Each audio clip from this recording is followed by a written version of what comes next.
गांव के आने जाने वाले रास्ते पर एक बहुत ही बड़ा सांप रहता था। उस सांप की दहशत से सारा गांव कांपता था। सारे गांव में उसका खौफ था। सब गांव वालों ने उस रास्ते से आना जाना छोड़ दिया था।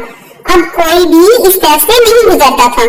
सब दूसरे रास्ते से आते जाते, लेकिन इस तरह से रास्ता बहुत लंबा हो जाता था और गांव वालों को बड़ी परेशानी का सामना करना पड़ता था। अगर कभी कोई भूले भटके से इस रास्ते पर से गुजरना चाहता तो सांप उसको डस लेता। सभी गांव वाले सांप को मारने में नाकाम हो चुके थे। गांव के कितने ही लोग इस सांप से डसने की वजह से मर चुके थे। अब तो सब गांव वाले किसी मोर्चे के इंतजार में थे कि उनकी मुश्किल आसान हो। एक दिन एक तांत्रिक इस गांव में आता है। सब गांव वाले खूब इसकी खिदमत करते हैं और गांव का सेठ खूब अच्छा सा खाना तांत्रिक को खिलाता है और कहता है कि तांत्रिक जी पेट भर कर खाना खाएं।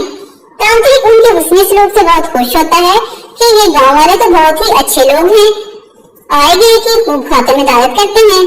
तांत्रिक गांव वालों से कहता है, वो कोई आम तांत्रिक नहीं था। गांव वालों से कहने लगा, अगर तुम्हारा कोई मसला है तो मुझे बताओ, मैं तुम्हारी मदद जरूर करूंगा।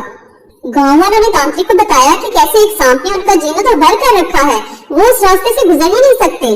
गांव वाले तांत्रिक को सांप के पास ले गए। ऐ मूर्ख, तूने गांव वालों को क्यों सताया हुआ है? तुझे इस तरह लोगों की जाने लेने की क्या जरूरत थी? क्यों इन बेचारे लोगों को तंग करते हो? अगर अब कभी तूने इन गांव वालों को कुछ कहा तो मैं तेरा बुरा हाल कर दूंगा। नहीं नहीं गुरुजी, मुझे माफ कर दे। मैं अब कभी ऐसा नहीं करूंगा। मैं किसी गांव वाले को तंग नहीं करूंगा। अब ये इस रास्ते से गुजर सकते हैं।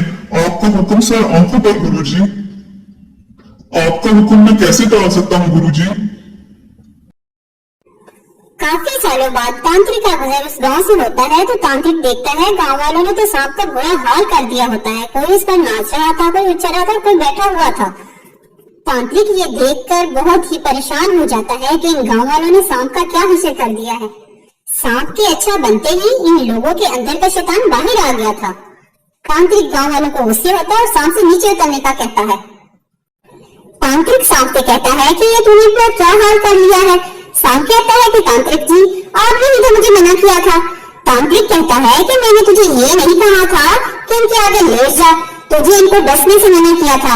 ये नहीं कहा था कि अपनी शूशा भी छोड़ दे। तुझे इन पर अपना डर तो कायम रखना चाहिए था। सांप को तांत्रिक की बात समझ में आ जाती है। इसके बाद वो किसी को डसता नहीं, लेकिन अपना डर उन पर कायम कर देता है कि वो उसे तंग नहीं कर। उसके बाद से कोई भी सांप के पास से गुजरता तो सांप उस पर सूंघना शुरू कर देता, जिसकी वजह से लोग सांप से डर गए और फिर दूर से ही गुजरने लगे। इस कहानी से हमें ये सबक मिलता है कि हमें अपना रोब दबदबा रखना चाहिए, बिल्कुल मलंग नहीं बन जाना चाहिए।